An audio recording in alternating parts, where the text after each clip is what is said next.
नमस्कार मंडळी, श्री स्वामी समर्थ. आपल्या आयुष्यात अनेक प्रसंगातून आपल्याला धीराने मार्ग काढावा लागतो. अशा कठीण प्रसंगात मार्ग दाखवणारे अत्यंत प्रभावी असे व्रत म्हणजेच सत्यनारायण पूजा. तर सत्यनारायण पूजा घरच्या घरी कशी करावी हे आज आपण या व्हिडिओत पाहणार आहोत. तर पूजेसाठी कोणते कोणते साहित्य लागतात ते आता आपण बघूया. तर तामणात थोडेसे तांदूळ घेतलेले आहे, बाळकृष्णाची मूर्ती घेतली आहे, गहू, नारळ, पांढरे किंवा पिवळे वस्त्र, एक ताम्हण, कलश, तुपाचा व तेलाचा दिवा, अगरबत्ती, हार, विड्याची पानं, दुर्वा, गुळ खोबऱ्याचा नैवेद्य आणि 2 नैवेद्य घेतलेले आहे. एक कुलदेवतेसाठी आणि एक वरुण देवतेसाठी घेतलेला आहे. त्यानंतर आपल्याला इथे लागणार आहे तो सत्यनारायण भगवानांचा फोटो. तर बघा, माझ्याकडे हा फोटो आहे, तर तो मी आता पूजेसाठी वापरणार आहे. जिथे आपण पूजा मांडणी करणार आहे ती जागा स्वच्छ पाण्याने पुसून घ्यावी किंवा गोमूत्राने पुसून घेतली किंवा गोमूत्र शिंपडून घेतले तरी चालते. त्यानंतर चौरंगाखाली स्वस्तिक काढून घ्यायचे आहे. तसेच चौरंगाच्या चारही बाजूंना रांगोळी काढून घ्यायची आहे. त्यावर चौरंग ठेवून चौरंगाच्या चारही बाजूला केळीचे खांब किंवा आंब्याचे डहाळे लावले तरी चालते. त्यानंतर चौरंगावर आपल्याला पिवळे वस्त्र किंवा सफेद वस्त्र टाकून घ्यायचे आहे आणि त्याच्यावरती सत्यनारायण भगवान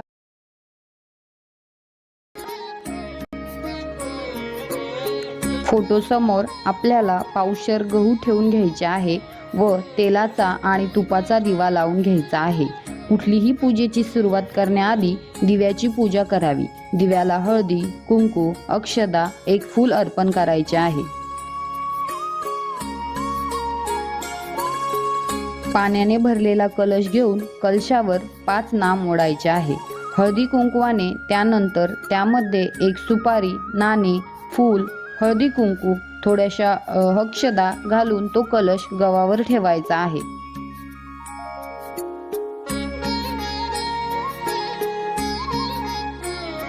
त्यानंतर कलशावर विड्याची 5 पाने किंवा आंब्याची पाने ठेवून त्यावर एक ताम्हण ठेवायचे आहे. त्या ताम्हणामध्ये तांदूळ भरून ठेवायचे आहे आणि त्याच्या मधोमध बाळकृष्णाची मूर्ती ठेवून घ्यायची आहे. त्यानंतर 2-2 करून 3 विड्याची पाने चौरंगावरती मांडायची आहे. पानांवर थोड्याशा अक्षदा ठेवून त्यावर एक सुपारी मांडायची आहे. आपल्या उजव्या हाताची सुपारी म्हणजेच गणपती बाप्पाची, मधली सुपारी म्हणजेच कुलदेवतेची आणि तिसरी सुपारी म्हणजे वरुण देवतेची. अशा प्रकारे 3 सुपाऱ्या विड्याच्या पानांवर ठेवायच्या आहे. कोणतीही पूजेची सुरुवात करण्याआधी आचमन करावे. एक ताम्हण घेऊन हातामध्ये पळीने पाणी घेऊन ओम केशवाय नमः, ओम नारायणाय नमः, ओम माधवाय नमः, ओम गोविंदाय नमः असे 2दा करून संकल्प करावा. संकल्प करण्यासाठी हातात अक्षदा, हळदी कुंकू आणि एक फूल घ्यायचे आहे आणि पळीभर पाणी घ्यायचे आहे.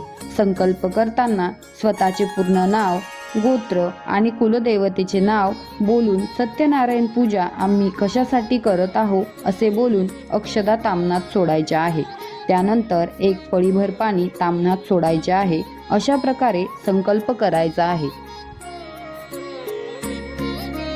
त्यानंतर गणपती बाप्पाची सुपारी ताम्हणात घेऊन पाण्याने तसेच पंचामृताने अभिषेक करून घ्यायचा आहे.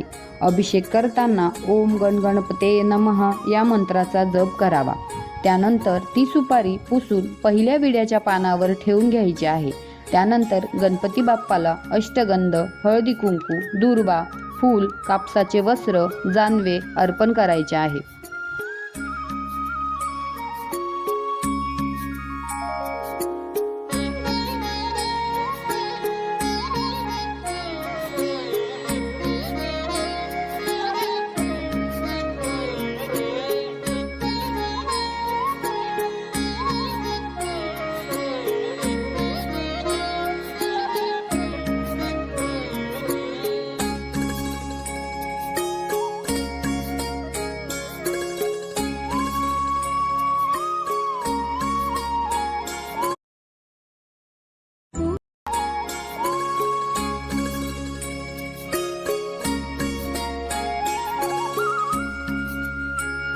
त्यानंतर दुसऱ्या सुपारीवर म्हणजेच कुलदेवतेची जी सुपारी आहे त्यावर हळदी कुंकू एक फूल अर्पण करायचे आहे। त्यानंतर तिसरी सुपारी म्हणजेच वरुण देवतेची, त्या सुपारीवर अष्टगंध अक्षदा आणि फूल अर्पण करायचे आहे। दोन्ही सुपारीला धूप दीप दाखवून ओवाळून घ्यायचे आहे।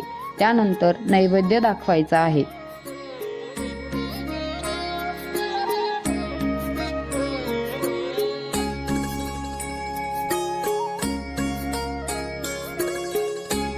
त्यानंतर सत्यनारायण भगवानांच्या फोटोला अष्टगंध फूल अर्पण करून हार घालून घ्यायचा आहे। त्यानंतर ताम्हणात बाळकृष्णांच्या मूर्तीला पंचामृताने अभिषेक घालायचा आहे। अभिषेक करताना ओम नमो गणपते वासुदेवाय नमः हा मंत्र म्हणायचा आहे। नंतर ती मूर्ती पुसून ताम्हणात ठेवायची आहे आणि अष्टगंध अक्षदा कापसाचे वस्त्र आणि अलंकार अर्पण करायचे आहे। त्यानंतर बाळकृष्णाच्या मूर्तीवर एक तुळशी पत्र तुम्हाला अर्पण करायचे आहे।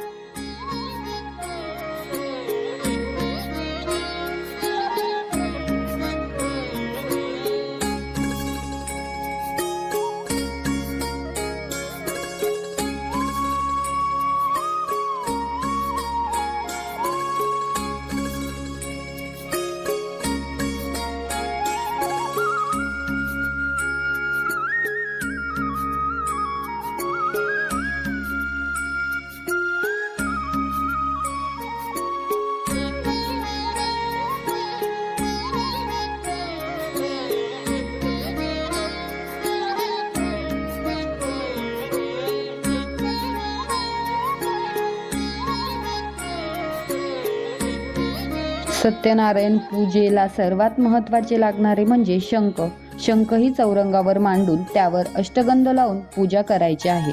पूजा झाल्यावर सत्यनारायण देवाला आवडणारा शिऱ्याचा नैवेद्य करावा। त्यावर तुळशीपत्र ठेवून शिऱ्याचा प्रसाद अर्पण करावा। प्रसाद दाखवताना ओम प्राणाय स्वाहा असे म्हणावे। तसेच नैवेद्यासाठी 5 फळेही ठेवू शकता किंवा नारळही ठेवू शकता। त्यानंतर पूजा झाल्यावर सत्यनारायण देवाची आरती म्हणून घ्यायची आहे। पोथीचे अध्यायही वाचावे। अशा प्रकारे सत्यनारायणाची पूजा तुम्ही घरच्या घरी करू शकता। तर सत्यनारायण पूजा कधी करावी? तर सत्यनारायण पूजा करताना तुम्ही सकाळी देवपूजा झाल्यावर किंवा सायंकाळी म्हणजेच प्रदोषकाळीही करू शकता। पूजा करताना शक्यतो एक वेळ असावी। देवासमोर दाखवलेल्या शिऱ्याचा प्रसाद फक्त आपल्या कुटुंबातील सदस्यांनीच खावा। तसेच दर महिन्याच्या येणाऱ्या पौर्णिमेला तुम्ही सत्यनारायण करू शकतात। पूजेत वापरलेले तांदूळ गहू आपल्या घरातील धान्यात मिक्स करू शकता। पूजेसाठी घेतलेला नारळ प्रसाद म्हणून ग्रहण करावा। ही पूजा घरात केल्याने घरात सुख शांती नांदते, धनधान्याची पूर्तता होते, आर्थिक स्थिती सुधारते। आपल्या घरामध्ये सुख धनधान्य समृद्धी आणण्यासाठी प्रत्येक पौर्णिमेला तुम्ही ही सत्यनारायण पूजा नक्की करावी। व्हिडिओ आवडल्यास लाईक शेअर सबस्क्राईब करायला विसरू नका। धन्यवाद। श्री स्वामी समर्थ।